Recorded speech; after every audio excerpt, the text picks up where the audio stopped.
दोस्तों आज है 4 सितंबर 2021 और 4 सितंबर 2021 से करंट अफेयर्स के जितने भी क्वेश्चंस बनते हैं उसको आज के इस वीडियो में डिस्कस करेंगे, तो पूरा वीडियो बड़े ध्यान से देखना। दोस्तों अभी रिसेंट में मैंने कल अचानक से एक फ़ोटो मेरे सामने आ गया। एक वेबसाइट पर एक फ़ोटो दिखा रहा था जिसमें एक दीवार थी, जिसके दीवार पर ये आपको वायर दिख रहे होंगे। मतलब इसका मतलब इसमें करंट हो सकता है, मतलब इसके आर पार कोई नहीं जा सकता है। और इस दीवार को देखती हुई एक ये छोटी सी चिड़िया जो है ये यहाँ पर ऐसी बैठी हुई दिख रही है। तो ये फ़ोटो जब आई और नीचे लिखा था कि इसको कोई अवार्ड दिया गया है हाल ही में। तो पहले तो मुझे लगा कि जिस तरीके से ये चिड़िया, ये बर्ड इस दीवार को देख रही है, हो सकता है किसी ने एडिट करके इसको यहाँ पर रख दिया हो। लेकिन बाद में पता चला कि ये एक रियल फ़ोटो है जिसमें कि एक चिड़िया जो है इस तरीके की दीवार को देख रही है। अब इसको कौन सा अवार्ड मिला है वो समझते हैं। अवार्ड मिला है, तो यहाँ पर दोस्तों क्वेश्चन बनेगा कि हाल ही में bird photographer of the year BPOTY, bird photographer of the year BPOTY 2021 जो है ये किसने जीत लिया है। तो आंसर इसका हो जाएगा अलेजेंद्रो प्रीस्टो। ऑप्शन नंबर सी इसका राइट आंसर हो जाएगा। अलेजेंद्रो प्रीस्टो नाम से एक व्यक्ति हैं जिनके द्वारा खींची गई एक फ़ोटो को इस अवार्ड से सम्मानित किया गया है, जिसका नाम है bird photographer of the year. ये वही फ़ोटो है जिसके बारे में मैं आपसे बात कर रहा था। बर्ड, देखो चिड़ियों की फ़ोटो खींचने के लिए ये अवार्ड दिया जाता है।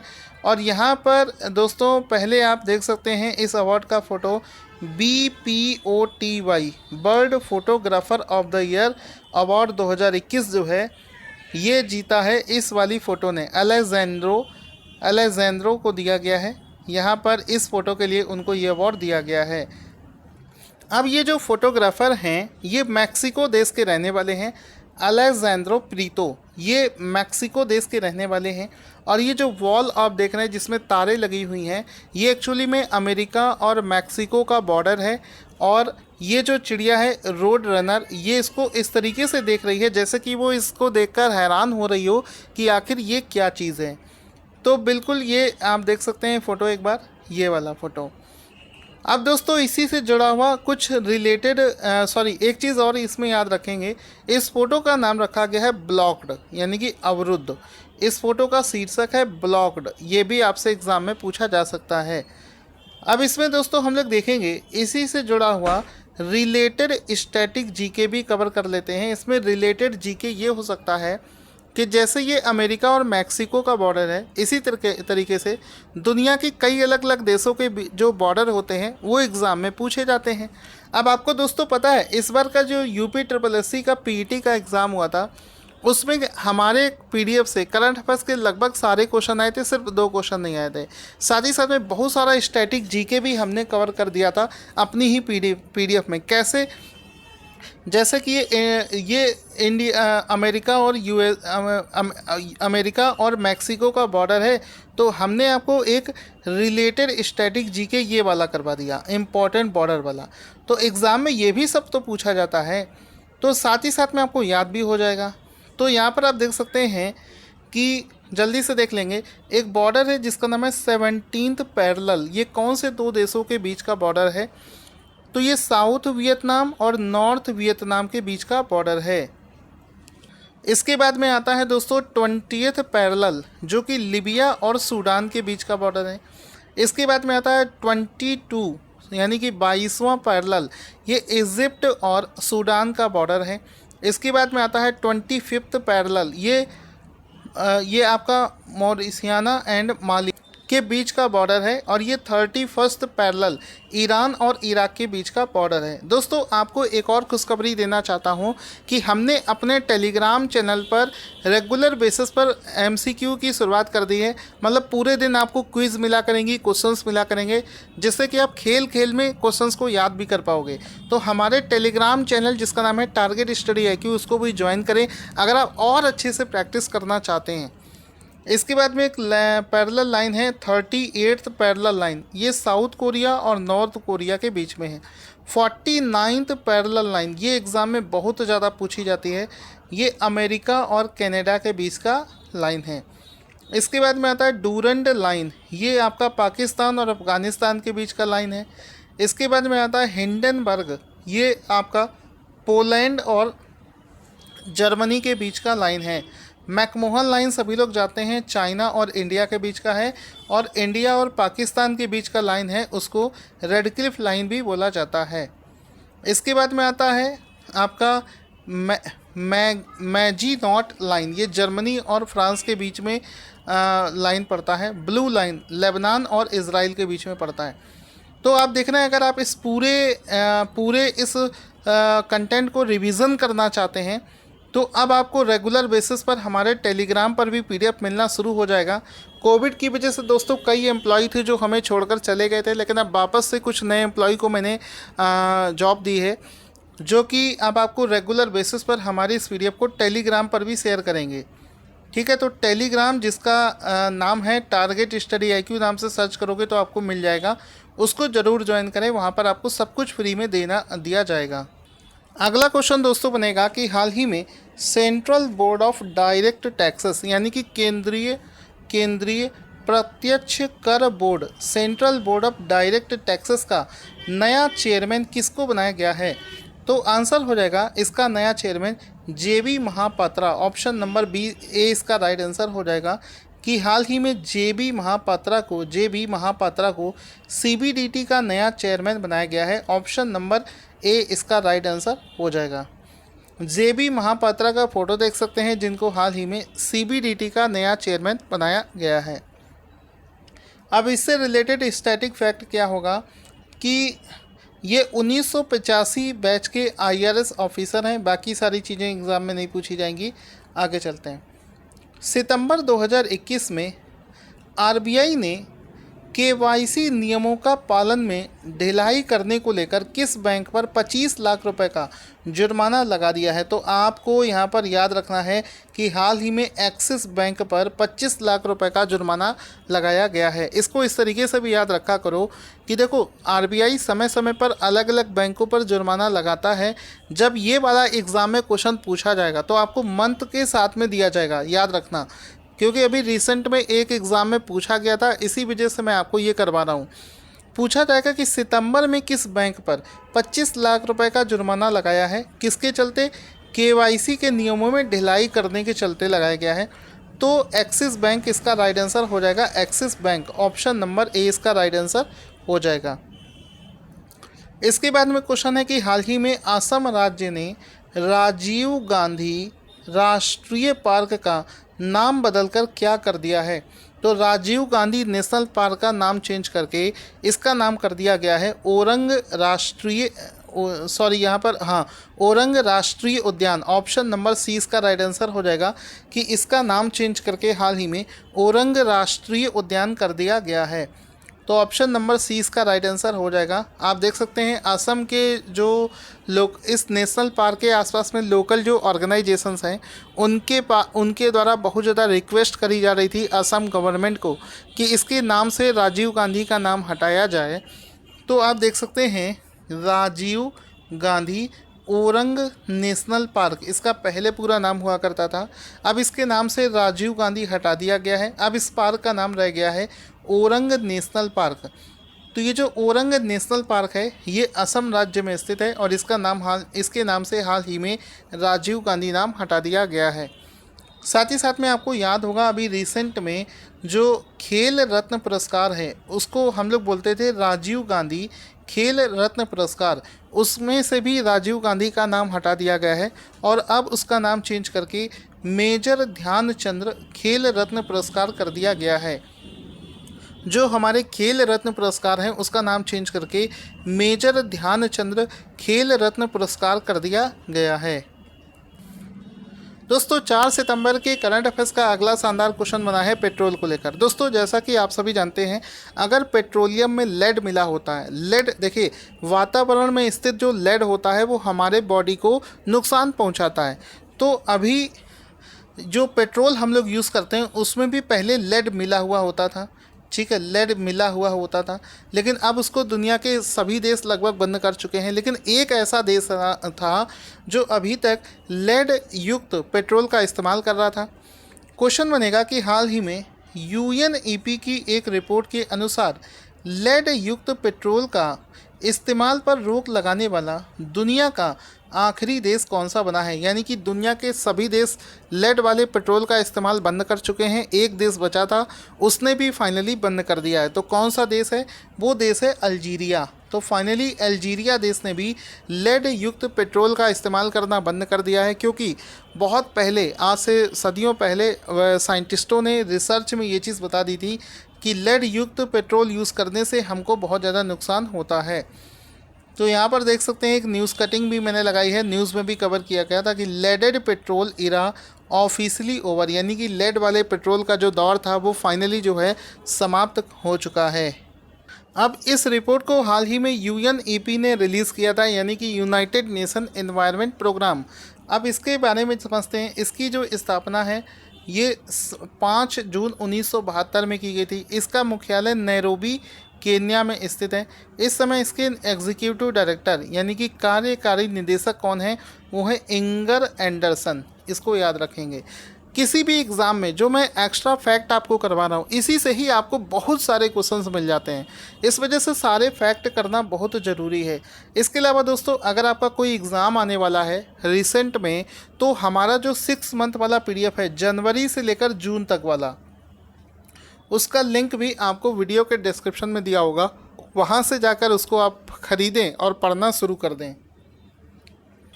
क्वेश्चन बनेगा कि अंतर्राष्ट्रीय क्रिकेट में सबसे तेज 23,000 रन बनाने वाले बल्लेबाज कौन बने हैं? तो इंटरनेशनल क्रिकेट में सबसे तेज 23,000 रन बनाने वाले 23,000 सबसे तेज रन बनाने वाले बल्लेबाज हाल ही में बन गए हैं विराट कोहली।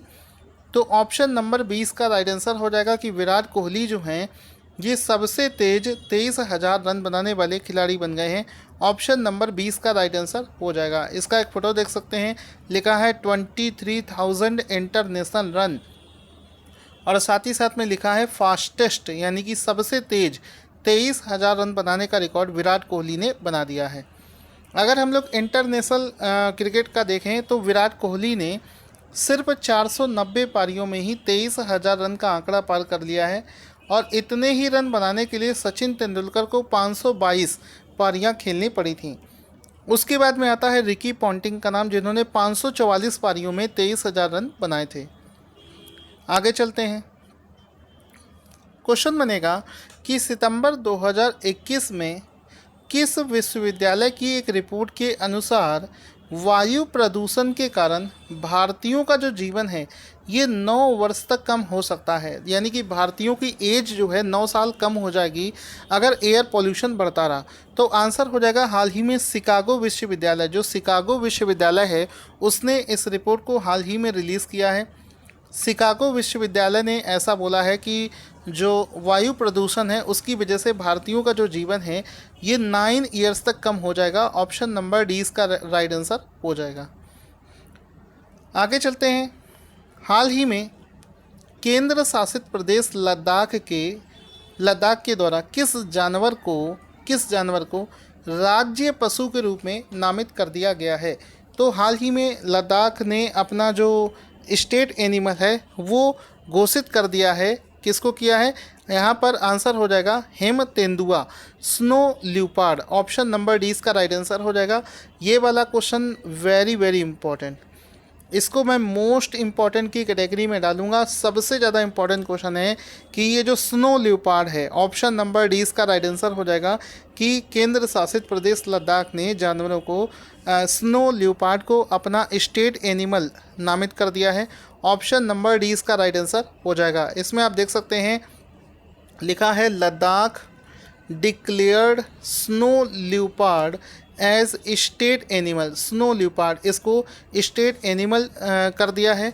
और जो ब्लैक नेक्ड क्रेन बर्ड है, जो सारस पक्षी होता है, कौन सा वाला? काली गर्दन वाला, लिखा है ब्लैक नेक्ड। काली गर्दन वाला जो ये सारस पक्षी होता है इसको अपना स्टेट बर्ड भी घोषित कर दिया है। ठीक है, तो ये इसका राइट आंसर हो जाएगा, आप समझकर चलें। अब इसमें आप लोग याद रखें केंद्र शासित प्रदेश जो लद्दाख है उसने जो हेम तेंदुआ होता है जिसको बोलते हैं पैंथर यूनिका, इसका साइंटिफिक नेम है पैंथर यूनिका। ये भी एग्ज़ाम में पूछा जा सकता है कि बताओ खबरों में चल रहा जो हिम तेंदुआ है उसका साइंटिफिक नेम क्या है, तो पैंथर यूनिका इसका साइंटिफिक नेम हो जाएगा। ठीक है। और जो काली गर्दन वाला क्रेन है इसका नाम होता है ग्रस निक्रोकोलिस, ग्रस निक्रोकोलिस। इसको राज्य पक्षी घोषित किया है। दोनों के साइंटिफिक नेम भी आपको याद रखने हैं। इसके बाद में दोस्तों सितंबर का अगला क्वेश्चन बनता है कि सितंबर 2021 में किसे association for talent development, association for talent development 2021 के बेस्ट अवार्ड से सम्मानित किया गया है? तो आंसर हो जाएगा इंडिया का एक पीएसयू है जिसका नाम है पावर ग्रिड। पावर ग्रिड को हाल ही में एक अवार्ड दिया गया है जिसका नाम है association for talent development, ATD award के नाम से इसको जानते हैं। ऑप्शन नंबर सी इसका राइट आंसर हो जाएगा। इसमें दोस्तों आप देख सकते हैं लिखा है power grid, power grid globally ranked 8th। Power grid को ग्लोबल स्तर पर, वैश्विक स्तर पर 8वां स्थान मिला है। वैश्विक स्तर पर पावर ग्रिड को 8वां स्थान मिला है। और टैलेंट डेवलपमेंट में इसको कौन सा स्थान मिला है? इसको कौन सा स्थान मिला है? इसको भारत की तरफ से इसको इंडिया में पूरे वर्ल्ड में इसको रैंक मिली है 8वां, और इंडिया की तरफ से इसको टॉप 20 में शामिल किया गया है। तो यहाँ पर देखिए दुनिया भर के 71 संस्थानों में इसको 8वां रैंक मिला है। और टॉप 20 की बात करी जाए तो सिर्फ 2 कंपनियां भारत की हैं जो शामिल की गई हैं, उनमें से एक का नाम है पावर ग्रिड। ये जो कंपनी है PGCIL यानी कि पावर ग्रिड, इसकी स्थापना 23 अक्टूबर 1989 को की गई थी। इसका जो मुख्यालय है ये गुड़गांव भारत में स्थित है। आगे चलते हैं। क्वेश्चन बनेगा सितंबर 2021 में एक बैंक है जिसका नाम है न्यू डेवलपमेंट बैंक NDB के नए सदस्य देशों के रूप में इनमें से कौन सा देश शामिल किया गया है? तो दोस्तों आंसर हो जाएगा कि बांग्लादेश, UAE और उरुग्वाय। ठीक है, इन तीनों देशों को इसमें शामिल किया गया है। तो ऑप्शन नंबर डी इसका राइट आंसर हो जाएगा कि हाल ही में न्यू डेवलपमेंट बैंक के सदस्य के रूप में तीनों देशों को शामिल कर लिया गया है। तो आंसर इसका डी हो जाएगा कि हाल ही में बांग्लादेश, UAE और उरुग्वाय तीनों देशों को न्यू डेवलपमेंट बैंक में शामिल कर लिया गया है। अब इसमें दोस्तों आप इसका एक फ़ोटो देख सकते हो, न्यू डेवलपमेंट बैंक। ठीक है, तो UAE, उरुग्वाय और बांग्लादेश तीनों देशों को इसमें शामिल किया गया है। और न्यू डेवलपमेंट बैंक कौन सा बैंक है? आपको पता होगा एक समूह है जिसको ब्रिक्स देश बोलते हैं। तो ब्रिक्स देशों के द्वारा मिलकर एक बैंक बनाया गया था जिसको NDB के नाम से जानते हैं। ये ब्रिक्स देशों का बैंक है। तो ब्रिक्स देशों में कौन कौन से देश आते हैं? ब्राज़ील हो गया, रसिया हो गया, इंडिया हो गया, चाइना हो गया और साउथ अफ्रीका। ये 1 2 3 4 5 देश। कभी कभी एग्जाम में पूछता, बताओ ब्रिक्स में कितने देश हैं? तो आंसर हो जाएगा ब्रिक्स में 5 देश हैं। उनके नाम क्या क्या हैं? ब्राज़ील, रसिया, इंडिया, चाइना, साउथ अफ्रीका। अभी UPSSC में ऐसा ही एक क्वेश्चन भी पूछा गया था। तो ये सारी चीज़ें जो एक्स्ट्रा फैक्ट में बता रहा हूँ ये एग्ज़ाम के लिए ज़्यादा इंपॉर्टेंट है। तो ब्रिक्स में 5 देश आते हैं और इन्हीं 5 देशों को ने मिलकर एक बैंक बनाया है जिसको न्यू डेवलपमेंट बैंक के नाम से हम लोग जानते हैं। अब ये जो बैंक है इसका मुख्यालय कहाँ पर है? इसका मुख्यालय है शंघाई, चाइना में। इसके प्रेसिडेंट का नाम क्या है? इसके प्रेसिडेंट का नाम है मार्कोस प्रेडो। ठीक है, इसके फाउंडर कौन है? ब्रिक्स देश इसके फाउंडर हैं। और इसको 2014 में 15 जुलाई 2014 में इसको फाउंड किया गया था। दोस्तों आज का क्वेश्चन जिसका आंसर आपको देना है स्क्रीन पर आपको दिख रहा है। साथ ही साथ में हमारे टेलीग्राम चैनल जिसका नाम है टारगेट स्टडी IQ उसको ज्वाइन करें। वहाँ पर आपको रेगुलर बेसिस पर क्विज करवाई जा रही है। हमारा जो 6 मंथ का PDF है वो भी आप ले सकते हैं।